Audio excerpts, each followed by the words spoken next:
Feliz Ano Novo! Feliz Ano Novo para você aí de casa. Que bom que você está conosco mais um ano. Nós temos desejos para eles, não é, Jennifer? Quais são os seus desejos para o pessoal lá de casa? O meu desejo para você que está aí de casa e para todos aqui da Escola de Profetas é que esse ano seja um ano de comunhão com Deus e também que eles possam vir aqui nos conhecer. Ah, que legal, é um bom convite, bem legal. O meu desejo para você aí de casa e para todos que estão aqui, né, é que você seja fiel no seu ano bíblico, que você faça todos os dias, que você acorde nas madrugadas e busque ao Senhor. Esse é o meu desejo, do fundo do meu coração para você, para sua família e também para todos que estão aqui. E que alegria é termos mais uma oportunidade do céu para acertar na vida, né? Para fazer dar certo e fazer a nossa vida funcionar diante do céu. Então, eu quero convidar vocês a dobrarmos os nossos joelhos e entrarmos na presença de Deus, entregando a Ele esse ano e esse dia. Vamos orar? Querido Deus e bom Pai, que alegria, Senhor, é poder estarmos vivos. Que alegria, Senhor, é ter esse privilégio de ter mais uma vez um ano, um novo dia. Agradecemos porque o Senhor tem renovado as suas misericórdias na nossa vida e imploramos para que o Teu Espírito Santo venha nos conduzir a fazermos as coisas certas, a tomarmos as decisões corretas que agradam ao Senhor e assim andarmos num caminho reto, num caminho de justiça. Que o Senhor venha nos cobrir com a sua graça nesse momento. Em nome de Jesus. Amém. Muito bem. Ano novo, vida nova, né? É verdade. Mas algumas coisas não podem mudar. Acordar de madrugada é uma delas, louvar ao Senhor, orar todos os dias. E eu quero convidar você a louvar ao Senhor. E nós vamos entoar um hino de louvor a Deus, o hino Hoje Sou Feliz. Se você está feliz, cante. 2, 3, 5.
Senhor,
Eu espero que enquanto você cantou esse hino, seu rosto estivesse sorrindo, porque o hino dizia: hoje sou feliz. Ninguém canta hoje eu sou feliz com um rosto triste, né? É para estar feliz de verdade.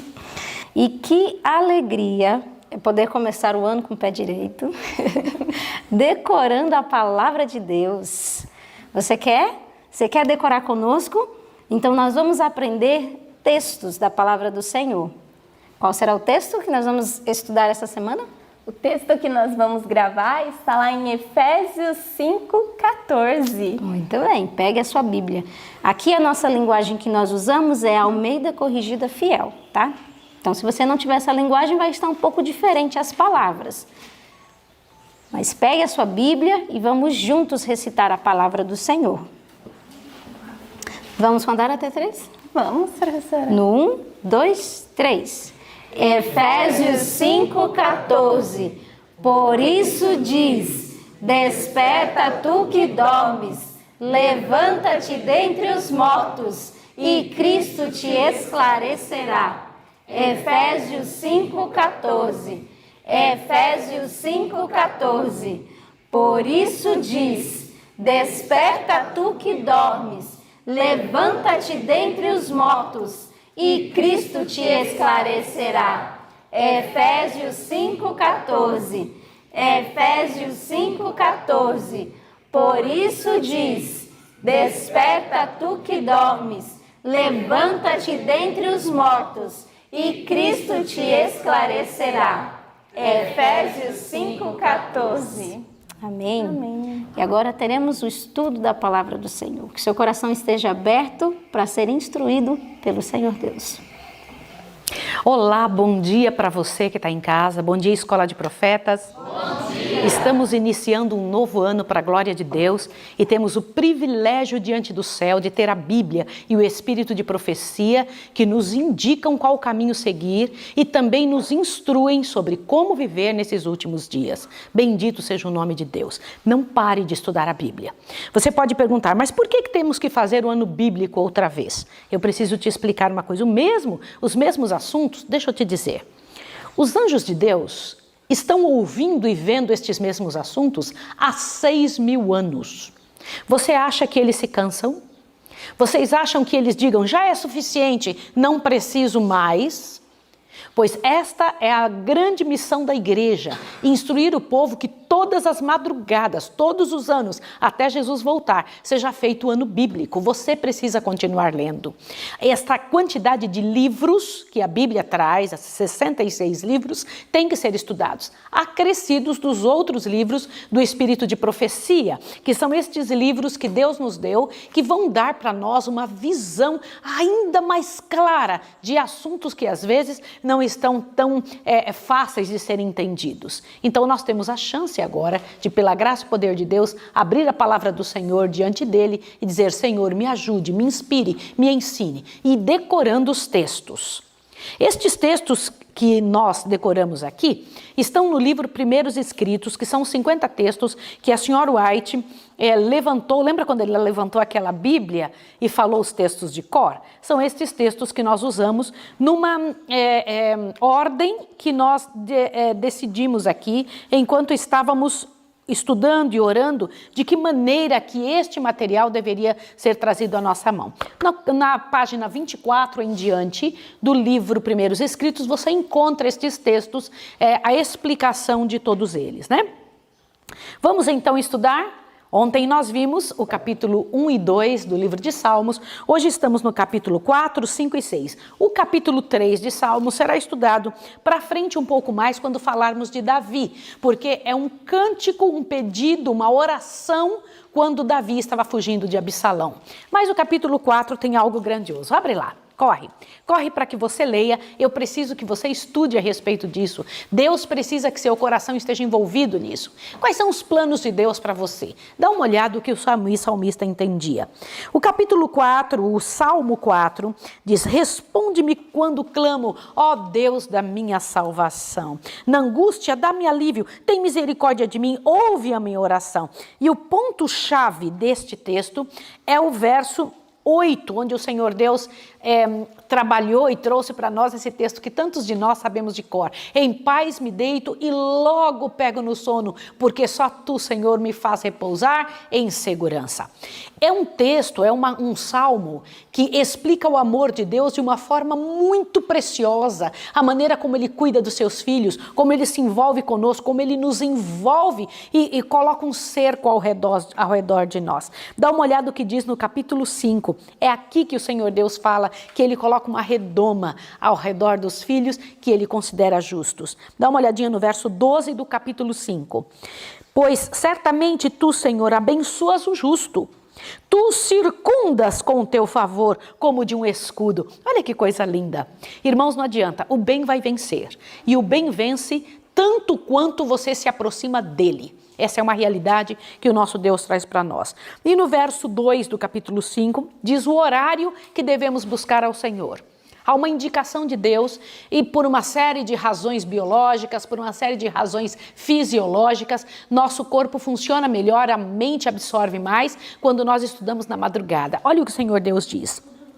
Pela manhã, o Senhor ouve a minha voz. Pela manhã, apresento a ti a minha oração e vigio. Olha que coisa linda. Dá ouvidos às minhas palavras, ó Senhor. Atende os meus gemidos. Atende a voz do meu clamor. Rei meu e Deus meu, pois a ti que oro.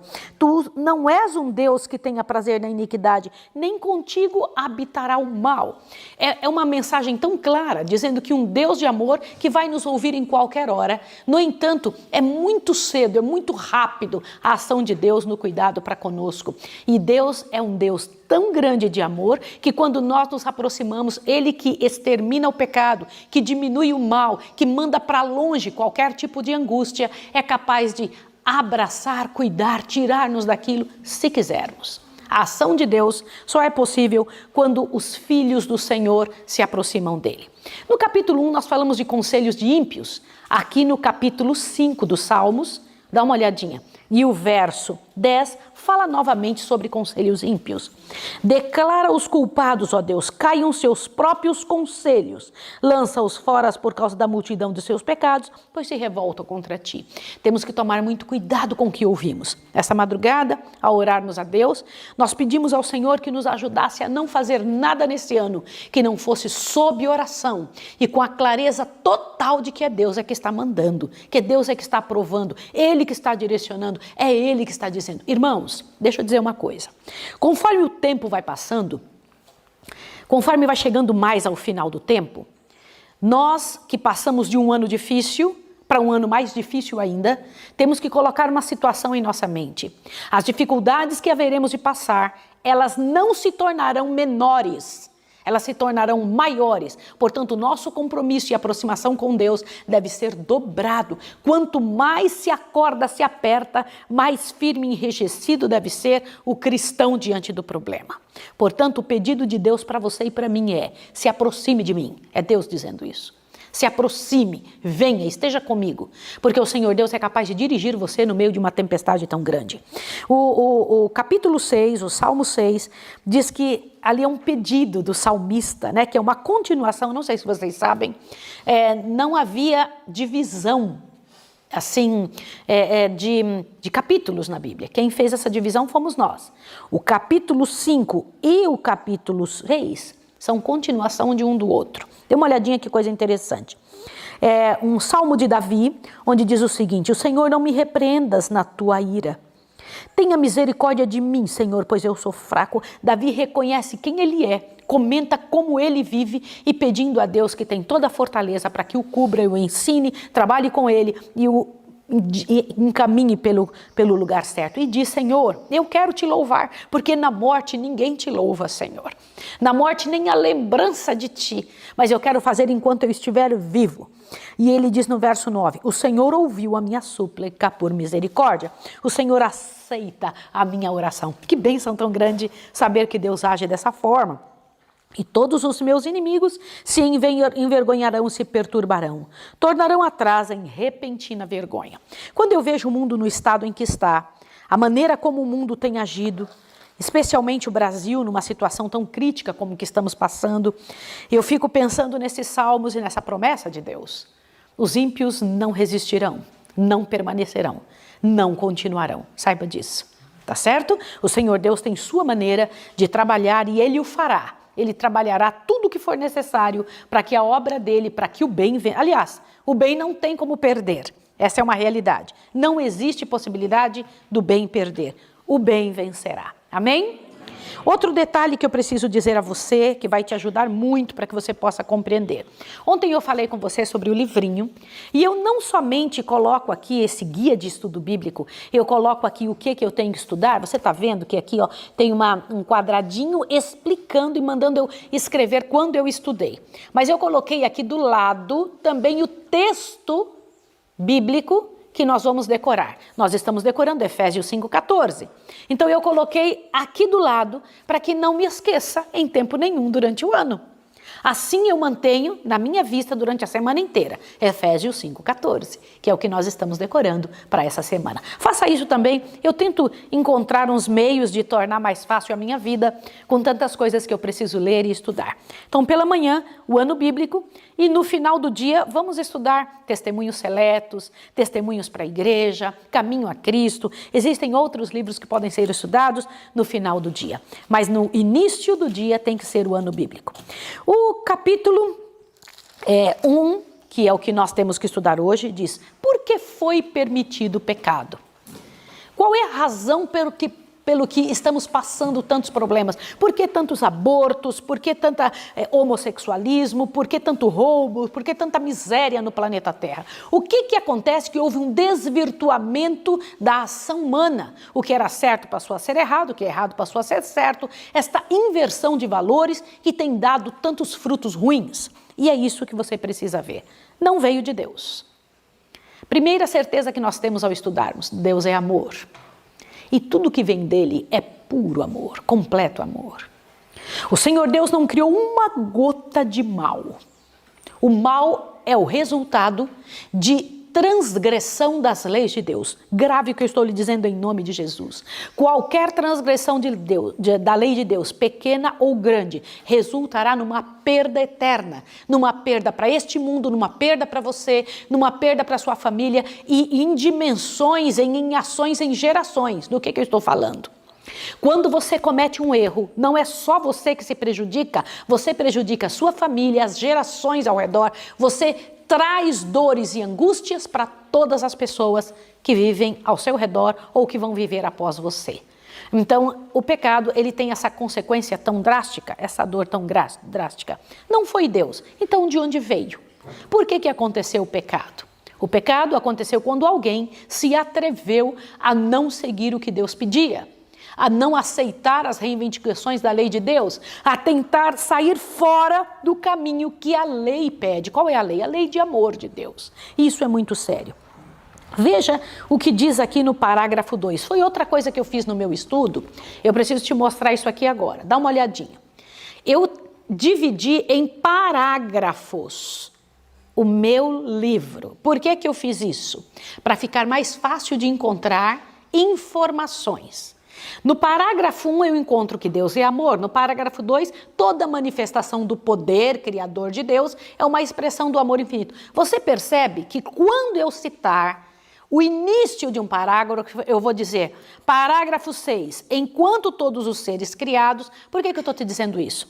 Para mim é muito mais fácil eu conseguir passar para você e você conseguir seguir em casa, você conseguir pegar o seu livro e vendo do que eu estou falando, a prova do que eu estou dizendo, se você souber aonde está dentro do livro. Compreendeu? Para você ficar mais fácil e para mim também. Muito bem, no parágrafo 2, o Senhor Deus tem ali uma parte do Salmos 89. Forte é a tua mão, elevada a tua destra. Justiça e juízo são a base do teu trono. Misericórdia e verdade vão adiante do teu rosto. Bem-aventurado o povo que conhece o som festivo. Andará, ó Senhor, na luz da tua face.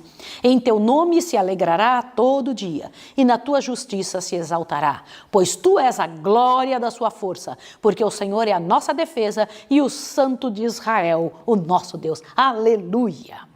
Mas como foi que aconteceu a história do grande conflito? Eu vou passar aqui para o quadro, porque eu preciso te explicar uma coisa muito importante. Como foi que tudo isso começou? A história do grande conflito, o conflito entre o bem e o mal. A primeira coisa que eu vou colocar aqui é esta palavra bem e aqui embaixo mal. Eu vou dividir, olhe bem, eu vou dividir, esse mal aqui não é mal de pessoa, é mal de maldade mesmo. Então veja, eu vou dividir o quadro em duas partes, tá certo? A parte de cima para ser o bem e a parte de baixo o mal. Há um conflito entre essas duas situações. Quem comanda um lado, quem comanda o outro. E isso deve nos fazer pensar em que lado estamos. Porque o que divide o planeta são atitudes. Você quer repetir comigo? O que divide o planeta são atitudes. Atitudes que nos fazem aumentar o lado do bem e atitudes que nos fazem aumentar o lado do mal. Houve uma época que não havia mal. Esta época foi antes da criação do ser humano.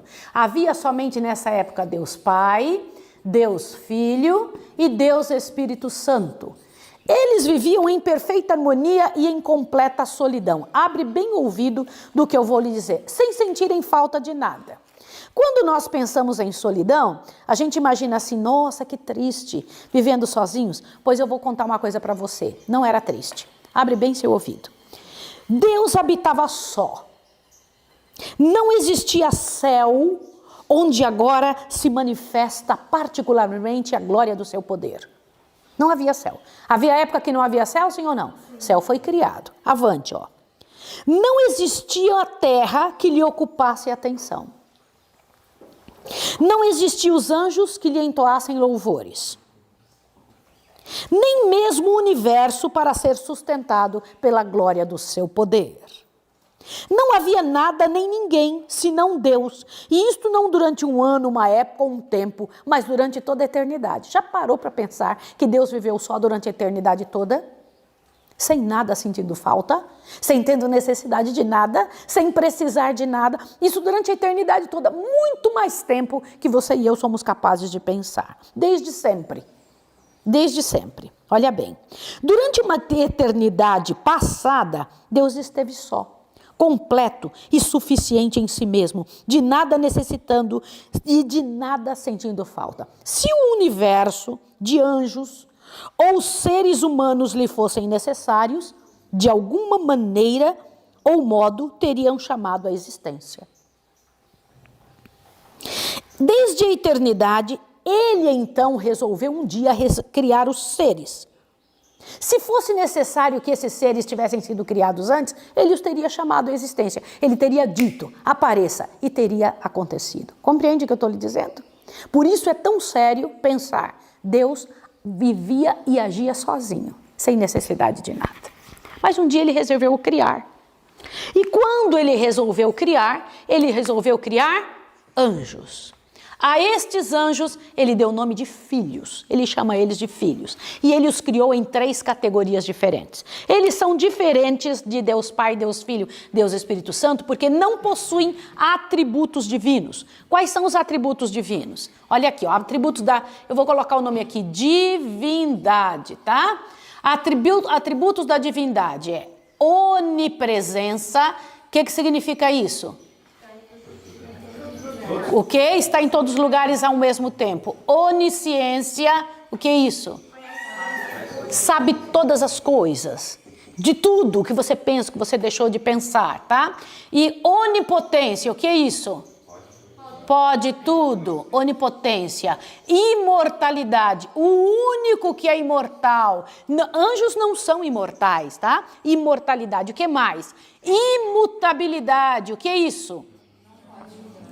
Eles não mudam nunca. Quando ele diz uma coisa, aquilo não melhora, aquilo não passa a ser diferente dali uns dias.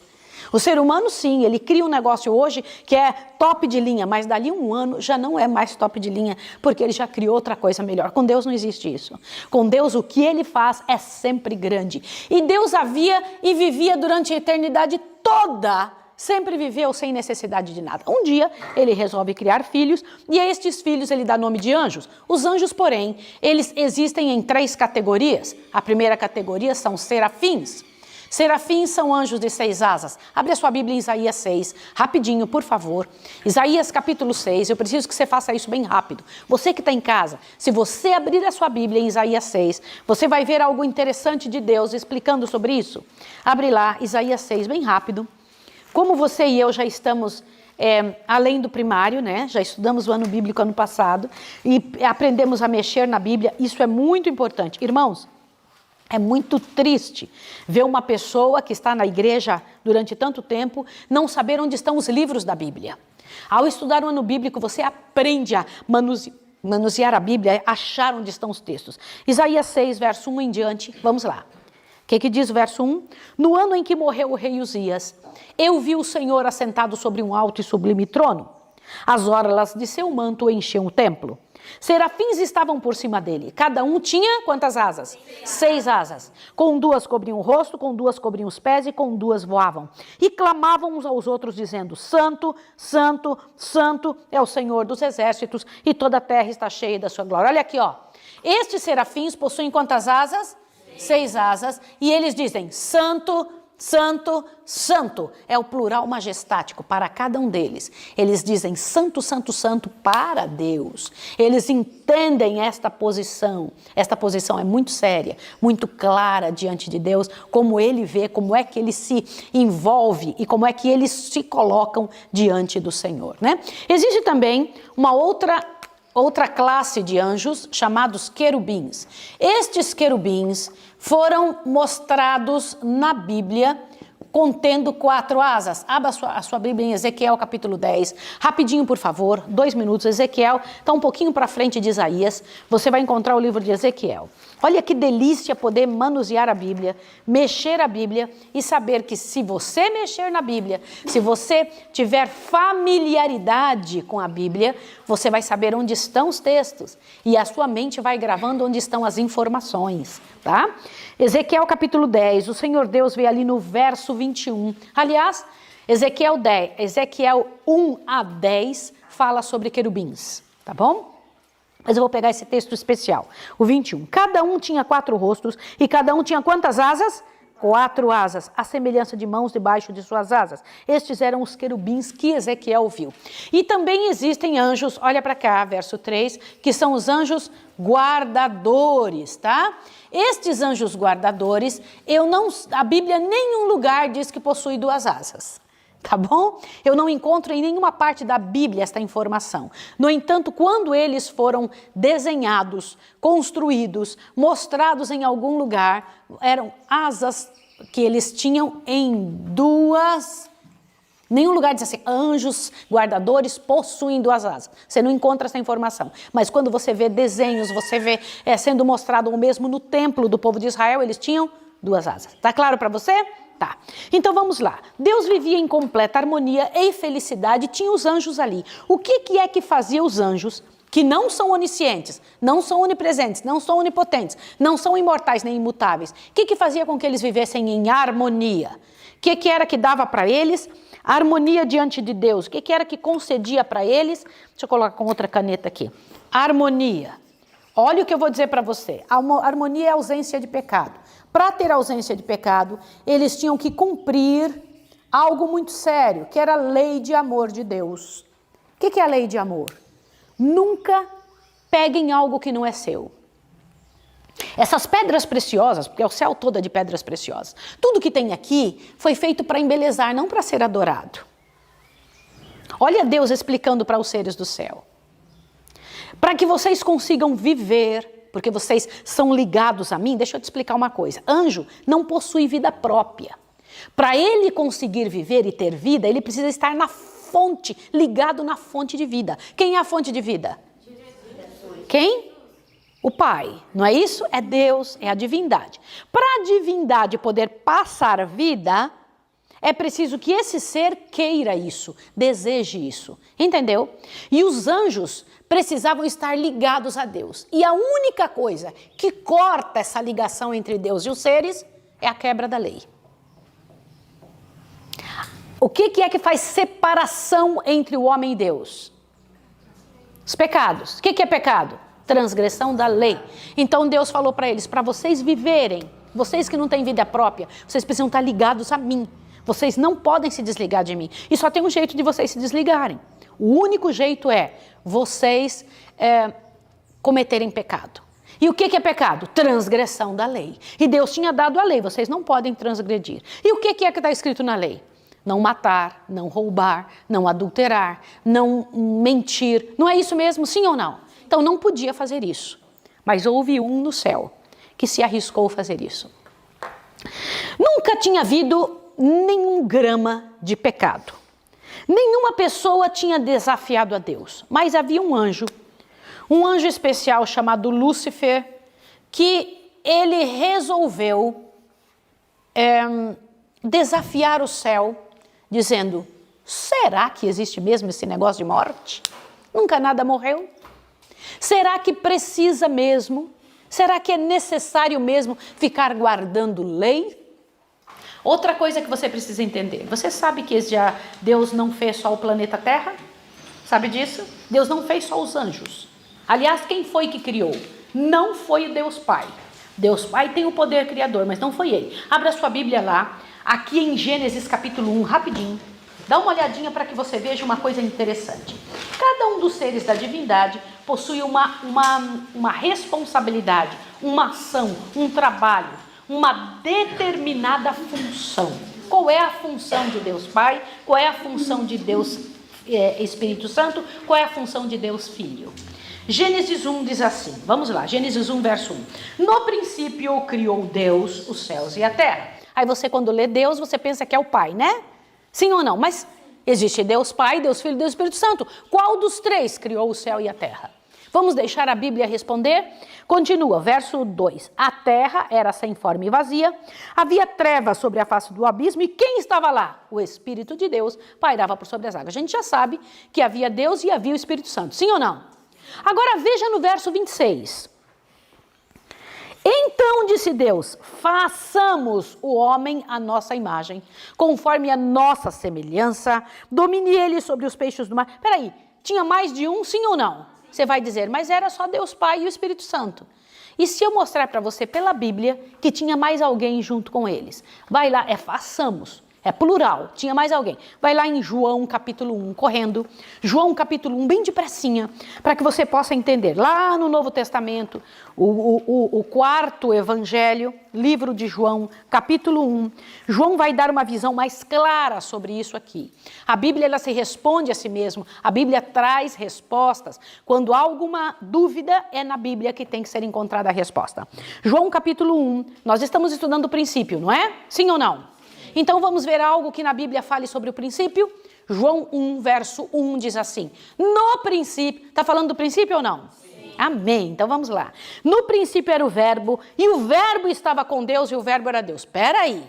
Então tinha alguém, além do Espírito Santo, chamado verbo. Sim ou não? Que estava lá com Deus. Quem é o verbo? Verso 2. Ele estava no princípio com Deus, e era Deus, olha lá. Verso 3, todas as coisas foram feitas por meio dele, e sem ele nada do que foi feito sem fez. Espera aí. Esse tal do verbo foi que criou tudo. Sim ou não? Está escrito no verso 3. Quem é o verbo? Só a Bíblia pode responder. Verso 14, quem é o verbo? Leia lá. E o verbo se fez carne e habitou entre nós. E vimos a sua glória como a glória do Pai, como o unigênito do Pai. Espera aí, quem que é o verbo? Responda com a sua boca. Jesus. A Bíblia respondeu. Você quer ver outro texto na Bíblia onde diz que Jesus foi quem criou tudo? O Pai estava lá, o Espírito Santo estava lá, mas quem foi que pôs a mão para criar? Lembra? Cada um deles tem funções definidas. Quem foi que criou tudo? Colossenses. Abre a sua Bíblia em Colossenses. Rapidinho. A Bíblia traz esta informação em algum outro lugar? Colossenses, vamos juntos. Então não é só no livro da Senhora White que diz que Jesus é o Criador. A Bíblia já diz isso. Aliás, a Senhora White só diz isso porque a Bíblia já tinha dito antes. É uma coisa interessante para você que está me ouvindo. Nós acreditamos que a Senhora White seja uma profetisa que Deus deu para esta época, para este tempo. Só que ela não fala absolutamente nada que seja contrário à Bíblia. E eu louvo a Deus por isso. Então, mais uma vez, aquilo que estudamos no livro Patriarcas e Profetas, que é o que estamos estudando no capítulo 1, a Bíblia já tinha dito antes, tá certo? Colossenses capítulo 1 vai trazer para nós uma realidade muito clara. Eu vou ler a partir do verso 12 do capítulo 1. Diz assim: dando graças ao Pai que nos fez idôneos para participar de sua herança com os santos na luz, e que nos tirou do poder das trevas e nos transportou para o reino do Filho do seu amor, em quem temos a redenção pelo seu sangue, a saber, a remissão dos pecados. De quem que está falando? De Jesus. Agora veja o próximo verso. Ele, olha lá, é a imagem do Deus invisível. Quem é este? Jesus. Não está falando de Jesus? O primogênito de toda a criação. Verso 16. Pois nele foram criadas todas as coisas que há no céu, na terra, visíveis e invisíveis, sejam tronos, sejam dominações, sejam principados, sejam potestades. Tudo foi criado por ele e para ele. Ele é antes de todas as coisas e todas as coisas subsistem por ele. Olha para cá. O que foi que a Bíblia acabou de ensinar sobre Jesus? Que ele é o Criador, sem dúvida alguma. Quem criou os anjos? Quem criou o céu? Quem criou as nuvens? Quem criou as árvores? Quem criou você? Ele criou tudo. Aqui diz que não tem nada, visível e invisível, que não tenha sido criado por Jesus. Foi Jesus. Agora, veja que interessante. Grave isso para sempre. A função de Jesus é criar. A função de Deus Pai é manter o que Jesus cria. A função do Espírito Santo é pegar aquilo que foi criado por Jesus, mantido por Deus. A função do Espírito Santo é fazer isso se tornar inteligente. Entendeu isso? Quem dá inteligência para o ser humano? O Espírito Santo. Como é que eu sei disso? Abra sua Bíblia em São João, rapidinho. Gente, eu preciso que cada informação que eu estou dando seja encontrada na Bíblia. Você não pode... Primeiro São João 14, tá? Você não pode aceitar qualquer informação que não seja bíblica. Tá bom? É o Espírito Santo que dá entendimento. Então, Jesus cria, o Pai mantém e o Espírito Santo faz entender, compreender, dá entendimento. Vamos lá? Por favor, São João 14, para depois ir para o 15. Dá uma olhadinha o que o Senhor Deus diz no verso 26.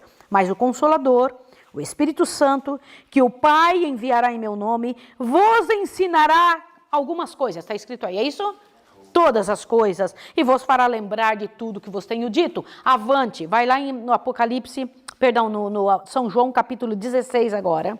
16, por favor. Veja o verso 7. Todavia, condigo-vos a verdade, convém que eu vá, porque se eu não for, o Consolador não virá para vós, mas se eu for, eu o enviarei.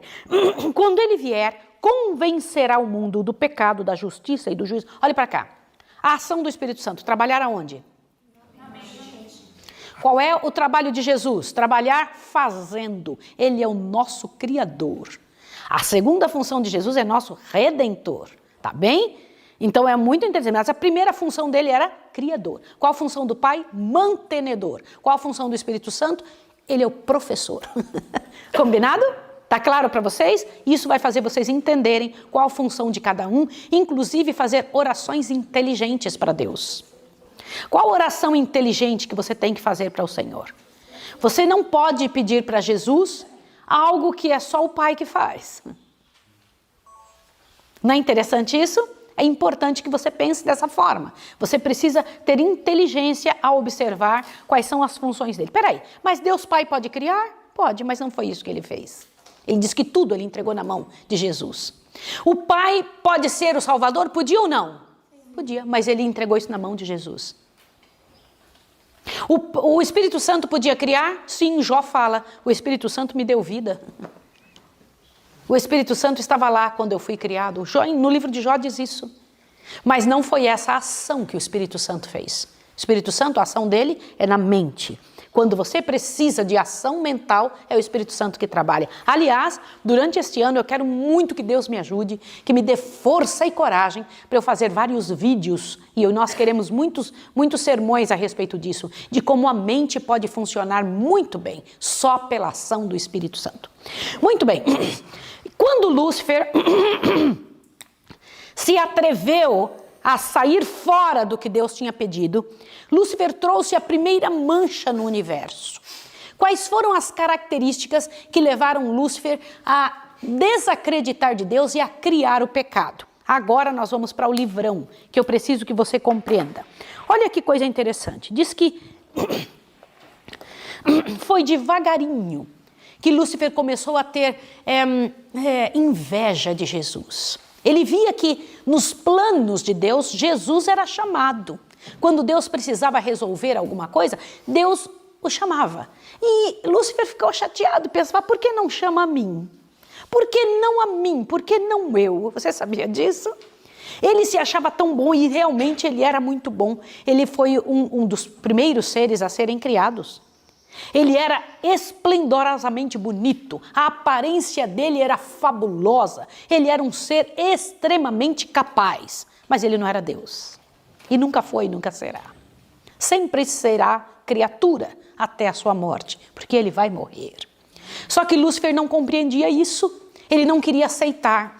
E o interessante é que quando nós negamos uma bênção do que Deus pensa, um pecado vai sendo colocado na nossa estrutura e aquele pecado, quando não é vencido, vai gerar um outro pecado. Pecado gera pecados. É muito interessante isso. O que Lúcifer começou a sentir no início, rapidinho se dobrou de tamanho. É incrível como foi crescendo a miséria de Lúcifer. Eu vou dizer para vocês quais foram os primeiros pecados dele. Eu encontrei 18 itens que mostram a queda de Lúcifer. Primeiro, o parágrafo 7, que começa pouco a pouco, Lúcifer veio a condescender. Achem esse texto. Por favor, você que está em casa, é preciso que você, ao ler estes versos, ao ler este assunto, leia hoje. Olha, um dia interessante para você poder estudar. Em nome de Deus, tire tempo para estudar.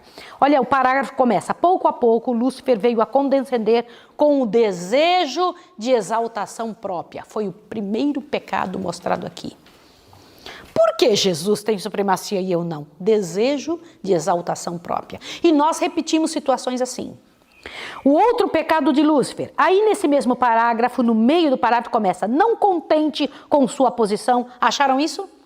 Não contente com a sua posição. Irmãos, se tem algo difícil aqui na Escola de Profetas para nós passarmos, é exatamente isso. Pessoas que acham que merecem coisa melhor e não querem a posição que lhe foi designada. E acham ruim quando aquela situação foi ofertada e dada a ela. Não estava contente com a sua posição. Sério isso? Sim ou não? Segundo pecado de Lúcifer. E aí ainda continua dizendo, embora fosse mais honrado do que a hoste celestial, ele era mais honrado que todos os outros anjos. Embora fosse mais honrado, o que acontece? Olha lá. Arriscou-se a cobiçar a homenagem devida ao Criador. Então qual foi o primeiro pecado? Desejo de exaltação própria. O segundo, não estava contente com a sua posição. E o terceiro, cobiça. Lembra que eu disse, um pecado sempre vai gerar um outro pecado maior. Gente, agora são 3 pecados. Vá para frente para o próximo parágrafo, onde diz assim, quebrou-se então a perfeita harmonia do céu. Lembra da harmonia que eu disse? A harmonia só é possível com o quê? Com a lei de Deus. Lembra disso? A harmonia só é possível com a lei de Deus. Quebrou-se a harmonia, disse aí. Quando Lúcifer começou, quebrou a harmonia. Você já percebeu que existem alguns lugares que você chega, não se sente bem, há uma sensação ruim, há um negócio ruim num certo lugar. Já notaram? Sabe de onde vem isso? Abre bem o ouvido, do que as pessoas estão sentindo. Quebrou a harmonia do céu. A coisa boa que estava lá, quebrou, estragou. Avante, olha o que diz. Quebrou-se então a perfeita harmonia do céu. A disposição de Lúcifer para o quê? Servir a si em lugar de quem? Do Criador. Quarto erro. Servir a si em lugar do Criador. Irmãos, o mundo inteiro está envolvido nesse tipo de pecado. O mundo todo. Você hoje vê, por que é que você quer certa profissão? Servir a si. Não, olha, vou ser bem honesto. Vamos ser honestos? A grande beleza de sermos cristãos é a honestidade. Por que você quer uma casa melhor? Por que você quer um sofá? Por que é que você quer aquela roupa? Por que você quer aquela profissão? Para ajudar o próximo? Sejamos honestos. Para levantar o reino de Deus na terra, que você quer essa profissão. Você quer esse dinheiro para quê? Bastante dinheiro na mão, para quê? Olha que interessante, servir a si mesmo em vez de ao Criador. É isso. Nós repetimos os pecados de Lúcifer. Vê no seguinte ali, ó. Espírito de resistência. Mais a advertência, achem esse lugarzinho. É um início dentro do próprio parágrafo. Acharam mais a advertência feita com amor? Porque Deus chamou ele várias vezes e conversou. Acharam isso aí no livrão? Acharam? Mas a advertência feita com amor e misericórdia infinitos apenas despertou o quê? Espírito de quê? O que é espírito de resistência? Você já viu quando a gente está durão assim? Disso nada, eu não vou aceitar. Está escrito, está ali, a pessoa está mostrando, a pessoa diz, espírito de resistência. Vou fazer isso porque eu gosto. Eu vou fazer porque é interessante para mim, eu não acho que é bem assim. Espírito de resistência. Lúcifer consentiu que prevalecessem seus sentimentos de inveja para com Cristo e se tornou mais decidido. O que é isso? Ele consentiu. Olha para cá agora. Vocês acham que nós temos domínio sobre os nossos sentimentos? Sim ou não? Temos. Irmãos, nós temos domínio. Ele consentiu com o sentimento de inveja. Por isso que eu luto tanto com vocês. Vocês sabiam? Aquilo que nós fizemos ontem com vocês, uma avaliação, eu mostrei fortalezas e fraquezas. Estas fortalezas e fraquezas devem ser levadas diante de Deus. Por quê?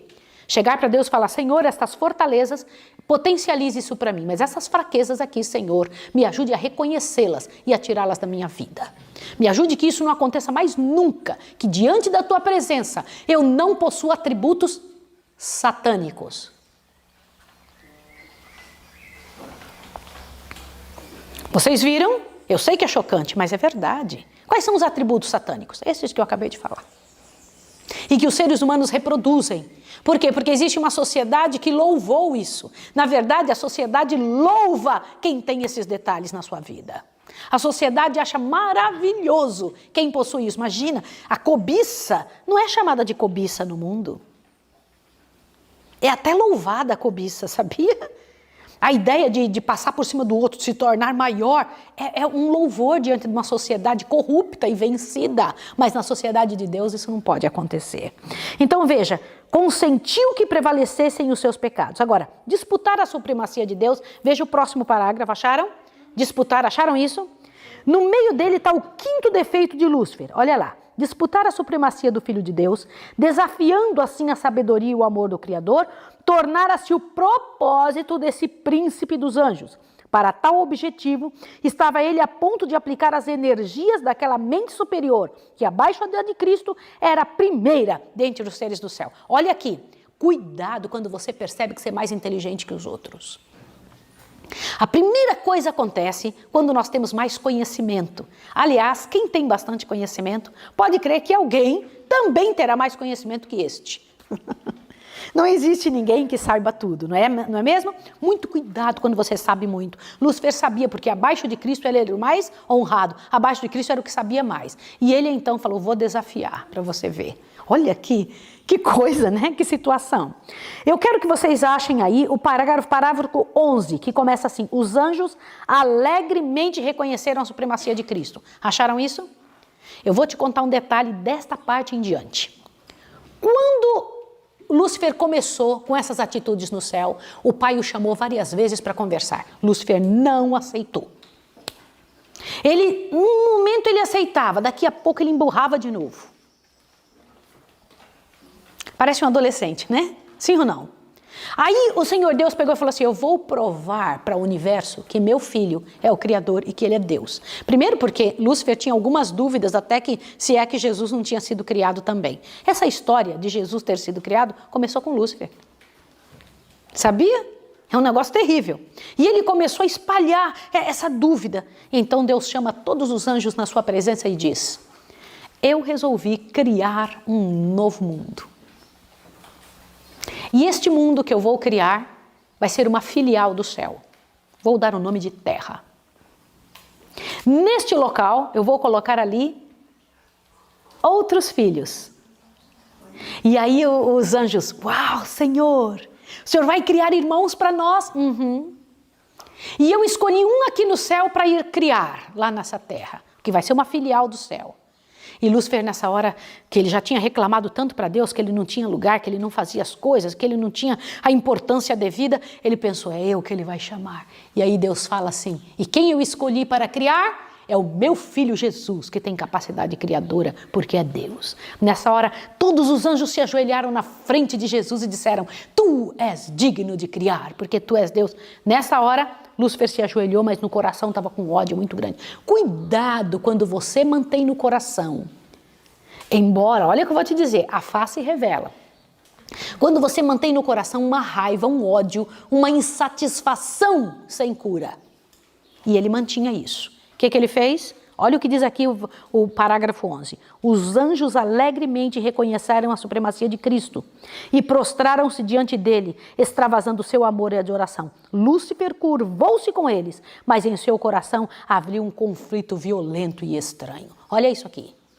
Perceberam? Avante, continua lendo. A verdade e a justiça, a lealdade estavam a lutar contra a inveja e o ciúme. O que estava lutando? Uma luta entre o bem e o mal aí. Continua, olha lá, vai lá. A influência dos santos anjos pareceu por algum tempo levá-lo com eles. Ao acenderem os cânticos de louvores em melodiosos acordes, avolumados por milhares de alegres vozes, o espírito do mal pareceu subjugado. Indizível amor fazia fremir todo o seu ser. Em concertos com os adoradores, destituídos de pecado, expandia-se-lhe a alma em amor para com o pai e o filho. De novo, porém, achou-se repleto de orgulho por sua própria glória. Qual é o outro pecado? Orgulho por sua própria glória. Cuidado com as exigências que você faz. Pode ser por puro orgulho que nós estamos exigindo alguma coisa. Eu mereço, eu preciso. Eu tenho direito. Cuidado. Vocês sabiam disso? Isso é uma coisa muito séria. Avante, continua lendo aqui. Olha lá, ó, presta atenção. Voltou-lhe o desejo de supremacia e uma vez mais condescendeu com a inveja de Cristo. Aí encontramos o sexto pecado de Lúcifer, né? Olha que miséria, que coisa. Lembra de um pecado? Gera outro. Outro gera outro ainda. E vai aumentando. Avante. Vamos ver mais um pecado, o sétimo. Vocês encontrem o parágrafo que começa. Deixando o seu lugar na presença imediata do Pai. Achem isso. Acharam? O parágrafo começa assim, ó. Deixando o seu lugar. Você que está em casa, corre para achar. Ó. Deixando o seu lugar na presença imediata do Pai. Lúcifer saiu fazendo o quê? A difundir o espírito de descontentamento entre os anjos. Deixa eu comentar uma coisa. Como é o nome disso? Fofoca. Lúcifer começou a falar assim, peraí, eu não tenho a supremacia? Deixa eu falar isso com um e outro.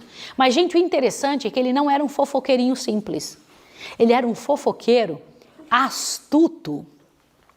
Ele sabia como falar uma frase para poder criar uma dúvida no coração das pessoas. Como é que era isso? Gente, vocês acham mesmo que a gente precisa de lei? A gente vive tão bem aqui. Dissimulado. Vocês acham mesmo que precisa tudo isso? Isso é importante para os seres que ele vai criar, para nós não. Vocês já ouviram frases assim? Sim ou não? Sim. Vocês sabiam que as pessoas falam muito disso quando chegam aqui na escola? Precisa tudo isso, precisa limpar tanto assim. Ai, precisa dessas roupas nesse estado, precisa dessa vida. Os rapazes e as moças precisam de todo esse cuidado. Vocês sabiam que eles falam isso? De onde veio esse tipo de situação? Se Deus diz uma coisa, por que é que nós temos dúvida se temos que cumpri-las? Porque o espírito de resistência foi colocado em nosso coração. Porque um espírito satânico entrou na nossa mente. Uma natureza ruim entrou em nós. E nós precisamos ser convencidos a fazer o óbvio. Olha que tempo que estamos vivendo, que temos que defender o óbvio. Podem imaginar um negócio desse? É como temos vivido. Que nós temos que ficar lutando para a gente aceitar o que é certo. E é assim que temos vivido, infelizmente. Qual foi outro pecado de Lúcifer? Vai para frente um pouquinho, começou a insinuar dúvidas com respeito às leis que governam os seres celestiais. Está aqui o que eu acabei de falar. Dando a entender que enquanto pudessem as leis ser necessárias para os habitantes dos mundos, não necessitavam elas, os anjos. Entenderam? Vai para frente um pouco mais. Quer ver outra miséria de Lúcifer? No finalzinho desse parágrafo, vocês encontram a seguinte informação. Tais foram os erros sutis. Encontraram? Erros sutis. Esse é o 9º pecado de Lúcifer. A sutileza de deixar uma coisinha pequena. Gente, posso dizer uma coisa a vocês? Não escondam. Se você é casado, não esconda coisas do seu cônjuge. Se você sabe que você errou, não fica colocando uma capa, uma maquiagem em cima da coisa errada. Diga logo, isso está errado. Ainda que você tenha razão por ter errado. São erros sutis que fazem a gente achar que a gente pode dar desculpa para coisas erradas. Era o que Lúcifer estava fazendo. Avante. Agora, no parágrafo 13 aqui, você encontra que não tinha havido mudança alguma na posição ou autoridade de Cristo. Acharam? Olha lá, todo mundo achou? Eu preciso que vocês me digam o que achou. A inveja, a falsa representação de Lúcifer. Olha que interessante. Vocês sabiam que a nossa mente pode nos trair e achar que está errado alguma coisa quando aquela coisa está certa? A nossa mente nos trai, depende do nosso sentimento, do nosso desejo. Passa para o próximo parágrafo. Tirando vantagem da amável e leal confiança nele depositada. Ó, que coisa feia. Qual é um dos pecados mais feios da terra? Quando alguém confia em você, você trair a confiança dessa pessoa. Lúcifer se tornou o primeiro a fazer isso no universo. Foi dado a ele e ele traiu a confiança. Que coisa feia, né? Gente, lembra que eu falei para vocês? Dê valor quando alguém te ama. Dê valor quando alguém quer te agradar. Dê valor quando alguém quer fazer você sorrir. Dê valor quando alguém confia em você. É terrível perder a confiança. É terrível achar assim, se sentir importante. Sabe o que Lúcifer sentiu? E desprezar quem estava fazendo bem para ele. Vou mostrar aqui outro pecado de Lúcifer. Vai no parágrafo, o parágrafo começa, tirando vantagem da amável e leal, acharam isso? No meio do parágrafo tem, ó. Lúcifer havia apresentado os propósitos de Deus sob uma luz falsa, interpretando-os mal e torcendo-os. Ou torcer as coisas, que miséria. Quer ver um outro pecado? O 11º pecado. No finalzinho, olha aqui, ó, deste parágrafo está escrito assim: insistia que modificações na ordem e na lei dos céus eram necessárias. Irmãos, isso daqui é um dos negócios mais terríveis. Quando o negócio foi Deus que fez, não precisa a gente querer dar um jeitinho. Lúcifer insistia que fossem mudadas as leis dos céus.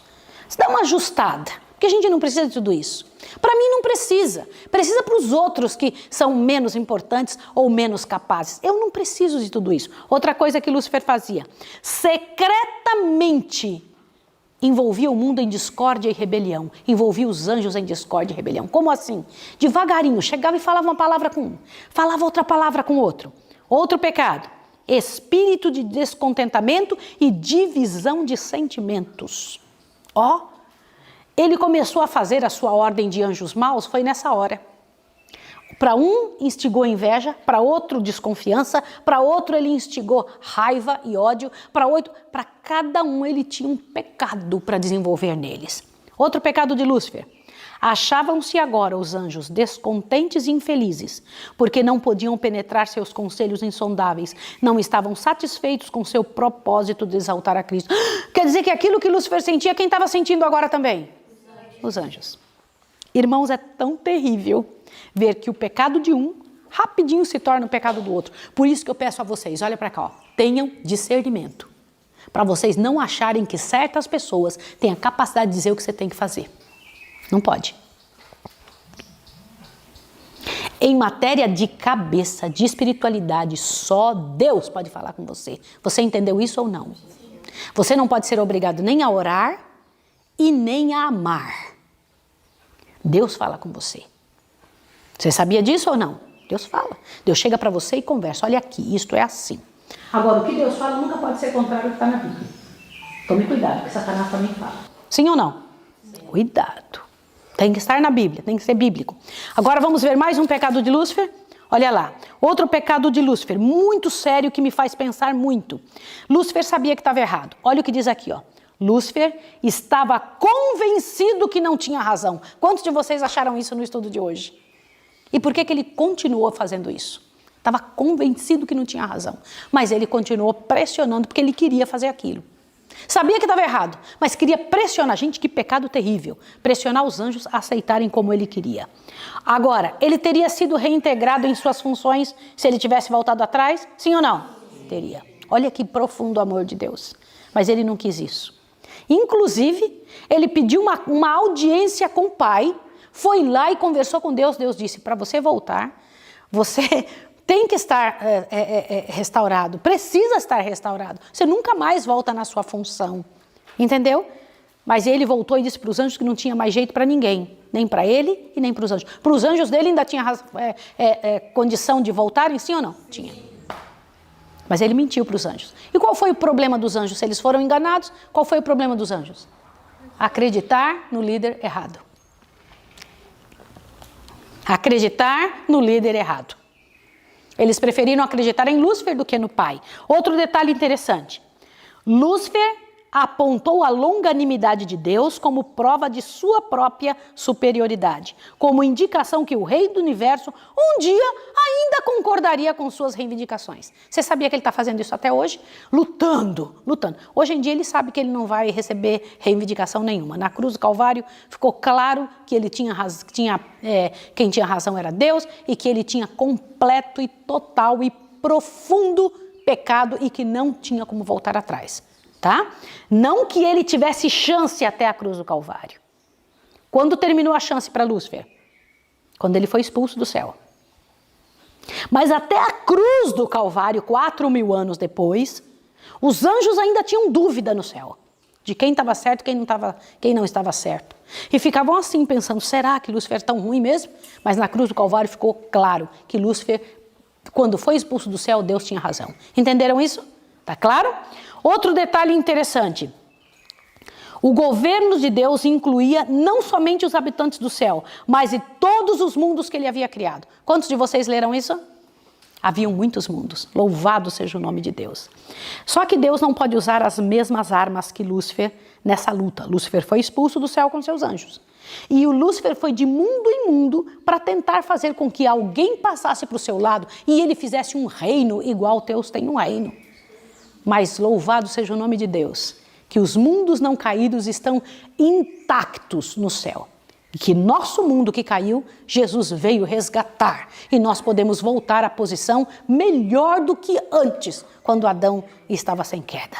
Louvado seja o nome de Deus. Isso me deixa muito impressionada, que quando Deus manda Jesus vir resolver o problema na terra, quando Jesus se oferece para resolver o problema na terra, o pecado aqui, que nos torna igual a Satanás, que nos dá características satânicas, o pecado que nós possuímos, que nos faz ser entes satânicos, olhe bem, quando Jesus entra, ele cobre todos os seres humanos atrás de si.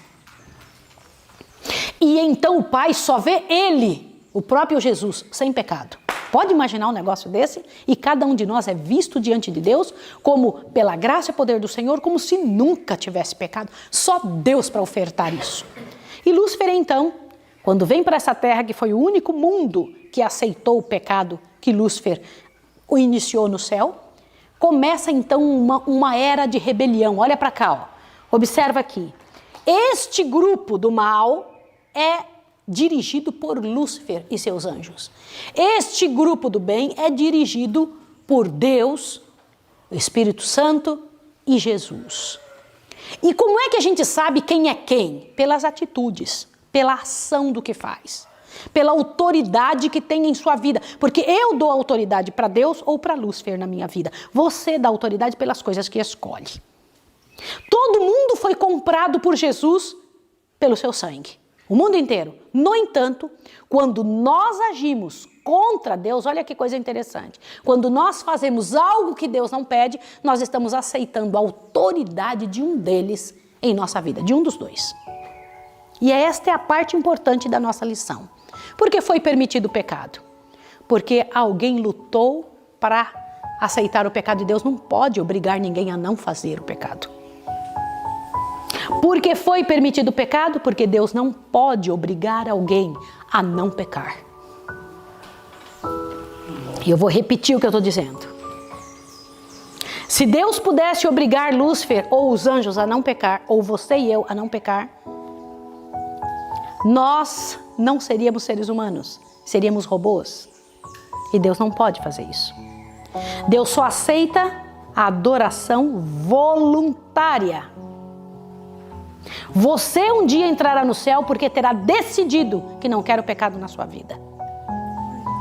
Você ouviu isso ou não? E lá você vai viver pela eternidade porque vai querer viver como seres do céu. Não porque Deus vai precisar amassar a sua cabeça e dizer, eu vou te levar para lá porque eu te salvei e acabou. Isso não existe. Embora você tenha recebido a salvação, só irá para lá porque terá decidido o que um dia Lúcifer decidiu o contrário. Como assim? Lúcifer decidiu, não quero. Você vai decidir, eu quero pela graça e poder de Deus. Entendeu a diferença? E por que o pecado foi permitido? Porque Deus não tem como não permitir que um ser faça o contrário daquilo que ele pediu. E onde está esse poder para nós decidirmos o certo? Diante de Deus, cair de joelhos e pedir, Senhor, na tua misericórdia me ajude, trabalhe comigo, fortaleça a minha história, organiza a minha vida. Senhor, eu preciso do teu poder. E não é só pedindo, não é um milagre que acontece. Você precisa ir estudar, você precisa ter comunhão, você precisa orar, você precisa correr do mal. Lembra Salmo capítulo 1? Bem-aventurado o homem que não anda segundo o conselho dos ímpios, não se detém no caminho dos ímpios, nem para naquele caminho, e nem se detém na roda dos escarnecedores. Antes o seu prazer está na lei do Senhor, e nela o quê? Medita dia e de noite, gente. Vocês entenderam isso? Você tem que orar, mas também tem que sair fora do pecado. Você tem que correr disso, tem que procurar viver com pessoas que queiram fazer o que é certo. Com pessoas que corram para Deus e peçam para Deus para fazer o que é correto.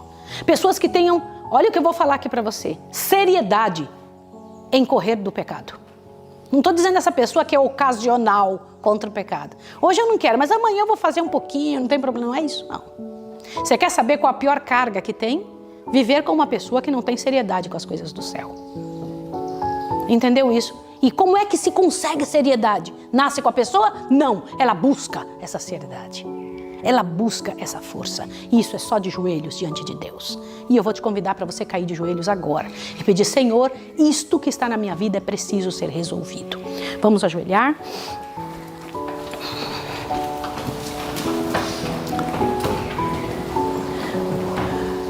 Santo Deus e amado Pai, eu quero confessar diante de Ti que em minha natureza, eu sei que o Senhor já sabe, mas em minha natureza tem atributos satânicos que eu lhe imploro em nome de Jesus que o Senhor retire.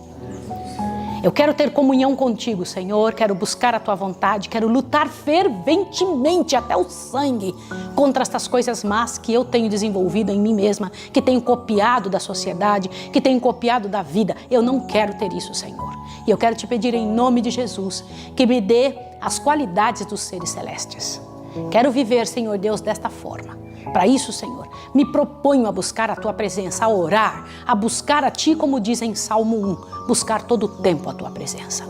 Em Tuas mãos eu entrego cada um de nós que está aqui, cada aluno, cada missionário do campo, cada pessoa que virá para o Teu reino, essas pessoas que estão nos ouvindo, que elas sejam tocadas pelo Teu poder e que Satanás não tenha poder sobre elas. Em nome do Senhor Jesus. Amém, Senhor. Amém. Eu quero dar um tchau para você e te dizer que em nome de Jesus, amanhã nós nos vemos de novo para estudar o outro capítulo, o segundo capítulo do livro Patriarcas e Profetas, e a parte da Bíblia tão linda que vai explicando e dando clareza para nós do que é que Deus espera da gente. Deus abençoe você e um bom dia. Até amanhã.